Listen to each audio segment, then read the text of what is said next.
Wakil Ketua Komisi 8 DPR RI, Singgi Januratmoko, menyambut baik pembentukan Satuan Tugas Percepatan Rehabilitasi dan Rekonstruksi Pasca Bencana di wilayah Sumatera.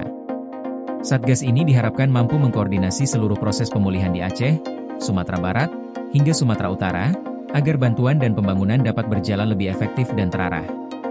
Singgi menekankan pentingnya fokus koordinasi, apalagi Satgas dipimpin langsung oleh Menteri Dalam Negeri, Tito Karnavian. Menurutnya, penunjukan ini membuat proses rehabilitasi dan rekonstruksi lebih terkoordinasi karena unsur kewilayahan dapat dikelola secara maksimal. Ia juga menyambut baik dukungan dari berbagai pihak, termasuk Kepala Staf Umum TNI, Letjen Richard Tampu Bolon, sebagai Wakil Ketua, serta Dewan Pengarah yang diketuai Menko PMK Pratikno. Selain itu, Singgi menyoroti kondisi pasca bencana, khususnya hilangnya 22 desa akibat banjir bandang. Ia menegaskan pembangunan kembali desa-desa tersebut menjadi tanggung jawab pemerintah pusat. Dana untuk rehabilitasi dan rekonstruksi, menurut Singgi, sebaiknya bersumber dari BNPB dan Direktorat Sistem Penganggaran Kementerian Keuangan, agar alokasinya tepat sasaran dan tidak terganggu oleh faktor lokal.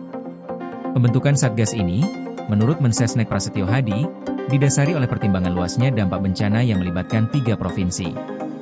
Dengan kapasitas Mendagri yang mengelola unsur kewilayahan, koordinasi antara pemerintah pusat, pemerintah daerah, TNI, serta pihak terkait lainnya diharapkan berjalan lebih cepat dan efektif.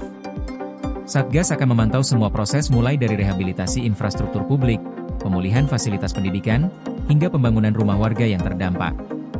Selain itu, Satgas juga berperan dalam memastikan distribusi bantuan logistik berjalan lancar dan merata, termasuk bagi masyarakat yang berada di lokasi terpencil.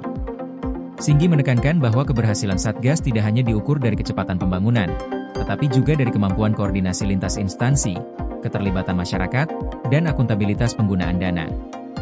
Dengan begitu, proses pemulihan pasca bencana dapat berlangsung transparan dan memberi manfaat nyata bagi warga yang terdampak.